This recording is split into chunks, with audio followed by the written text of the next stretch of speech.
Good morning. Welcome to today's sermon. My message today is based on chapters 3 and 4 of Bishop Michael Curry's book, Love is the Way. My sermon's inspired, borrowed, lifted, and built upon many of the things he says in those chapters that really touched me. You know how in a horror movie, whether it's aliens or zombies, whatever it is, it's the middle of the night, it's the darkest point of the night, and they're just holding on till daylight. They're just holding on till daylight. There's something about that feeling that when the dawn comes, things are going to be all right. I've had a few times where I've been really sick and had that feeling in the middle of the night, whether it was about I could have my next painkiller when the morning comes, or just will feel better or something. There's holding on.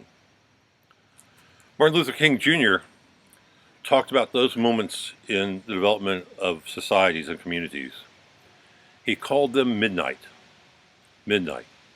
Midnight is the point in the crisis where it could go either way. Things have built to a climax, and it could all be won or it could all be lost at midnight. People in this country have faced their midnights many, many times before us, and in many different crises at the same time.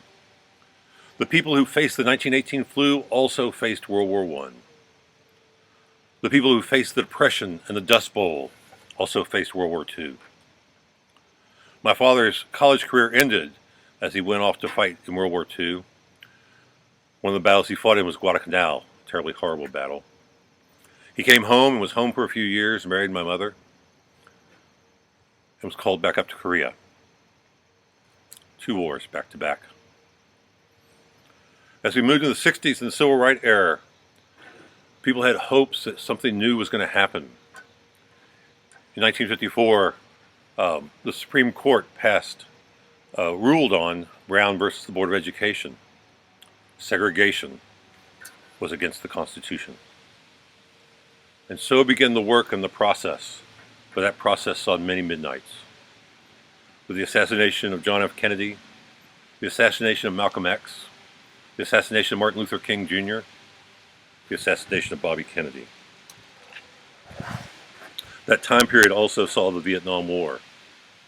Those people who fought to oppose it, and those people who were called into service or volunteered to go into service to fight it, believing many times at the beginning it was in the name of our country, often feeling disheartened and used later on. My wife's father was a pilot in the Vietnam War. In those days, this might be hard for you all to believe, but communication was limited to letters. Because of my father-in-law's rank, he got to make 1 phone call a year at Christmas home to his family. And even then, the connection wasn't very good. So every day, he wrote a letter home to his wife and a shorter paragraph or 2 to his children. Sometimes the letters wouldn't show up right in a row. They'd skip a day or 2, and then 2 letters or 3 letters would show up. But one time, there was a week without letters. My mother-in-law was scared. That week stretched into 2 weeks, and she was frantic. She was connected enough to where there was a general or 2 she could call. There were other ranking officers she could call. All they could say is, "Mickey, he's not on any of the list." That meant he wasn't on the list of the dead or the missing. But there was nothing else they could tell her. Pam, my wife, says if their grandmother hadn't been living with them, things would have melted into total disaster, as her mother found it harder and harder to function. It was not until the end of the 3rd week that 20-something letters arrived, somehow delayed in the shipping and the transport. We've continued to see hardship as we've stood up for gay rights, for women's rights, for continual battle for civil rights. More recently with Black Lives Matter. All things saying that we are the people of America and we all have rights.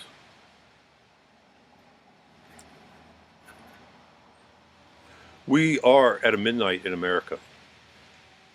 This is my belief, my view. We are at a time of crisis. Our environment is under attack. Our schools struggle to meet the needs of our children amidst a COVID pandemic. In the midst of a pandemic that's killed 235 people in our county, over 215,000 in our nation. and more worldwide. A pandemic that doesn't seem to be in any way abating, as only 2 states currently show a decline in cases. And yes, our democracy is under attack. Our president and our vice president, publicly in front of national audiences, have refused to answer the simple question, will you abide by a peaceful transfer of power, a constitutional transfer of power? Today, our Attorney General, the U.S. Attorney General, issued instructions to his attorneys, giving them free rein to challenge voter fraud wherever they thought they might see it. Yes, I believe also our democracy is under threat, in crisis. I think our darkest hour is drawing near. How do you make it through a dark hour? How have those before us made it through a dark hour? Bishop Carey very surprisingly says that he is inspired by 2 people as he answers that. One is Archbishop Desmond Tutu, who he heard when he was simply Bishop Desmond Tutu of South Africa. And the other is Dolly Parton. Didn't see that coming, did you?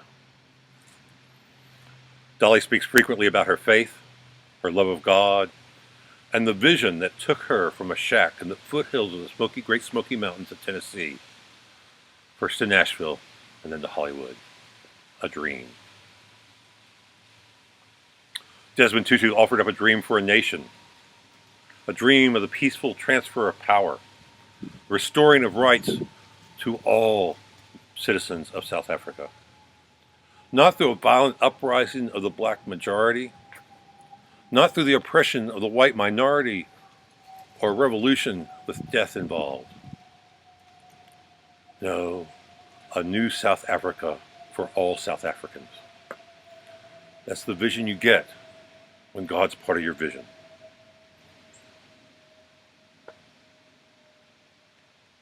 When God's part of our vision, we dream of love. We dream of the hope for a better world. We dream of raising people up to their better selves and of caring for creation. And because God endures, and dreams guided by God have much greater endurance, because dreams that change the world require endurance. I mentioned before that in 1954 the Supreme Court passed Brown versus the Board of Education and declared segregation against the Constitution. Now, there's nothing we like more in my home than a good football movie.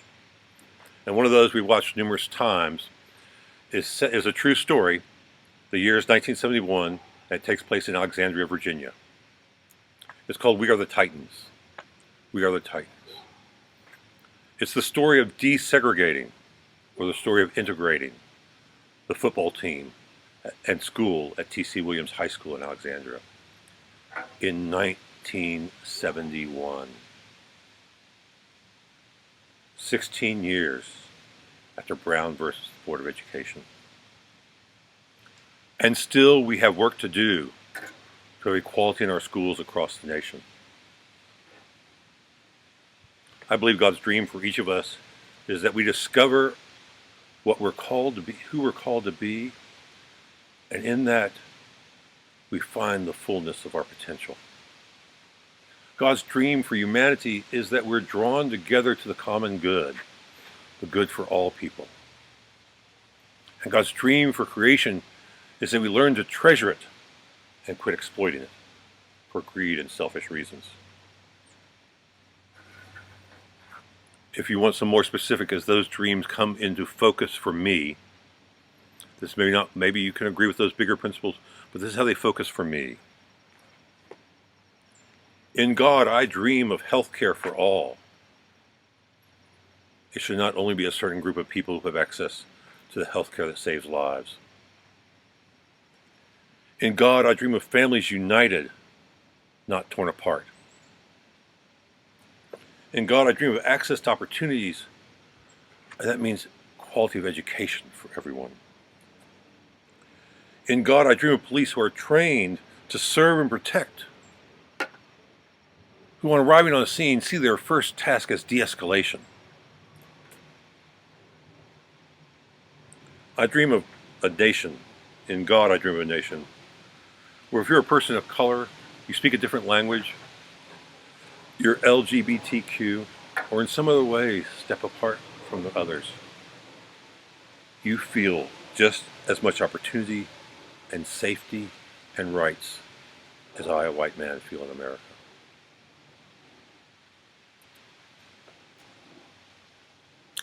There are those who fight against these dreams, who oppose them.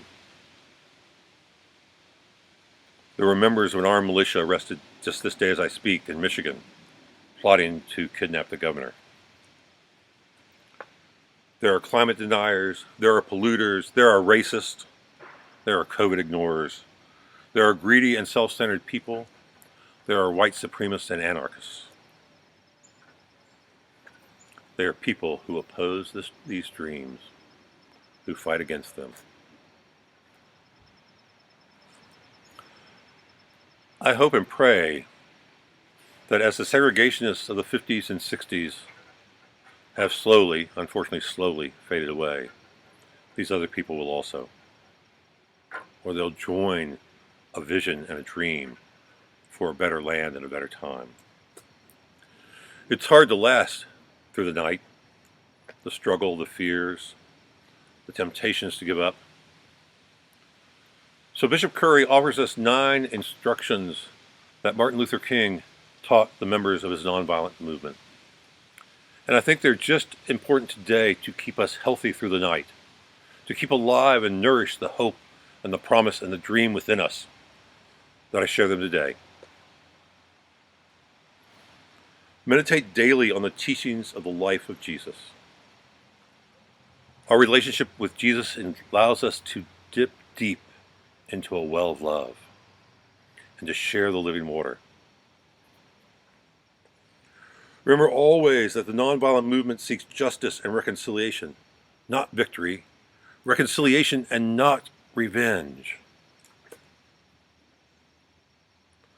Walk and talk in the manner of love, for God is love, and those who see us should know that we are people of love. Pray daily to be used by God in order that all might be free. Prayer means many things to us, each of us. It can simply mean a move towards a more intentional life. That intentional life can be about showing forth the love of God. Sacrifice personal wishes in order that all might be free. Recall the opposite of love is selfishness. Does this lift the common good? Does this serve the common good? These are questions we ask ourselves. Observe with both friend and foe the ordinary rules of courtesy, even on social media, where sometimes we forget where we are, forget our own humanity and the humanity of others. Seek to perform regular service for others and for the world. Somehow in that act of giving, something in us good happens. Refrain from the violence of fist, tongue, or heart. Maybe the easiest of this is fist for most of us. Tongue and heart are a little harder. In more modern language, I would add, refrain from the violence of the keyboard. Strive to be in good spiritual and body health. Unselfish living doesn't mean ignoring the self or becoming anybody's doormat. These are dark times. It is nighttime in America. But I have a hope and a dream of God's dream for us. It's about being a better nation, a better people, more faithful people than we are. We, as people of faith, can help the nation live into its better self. Amen.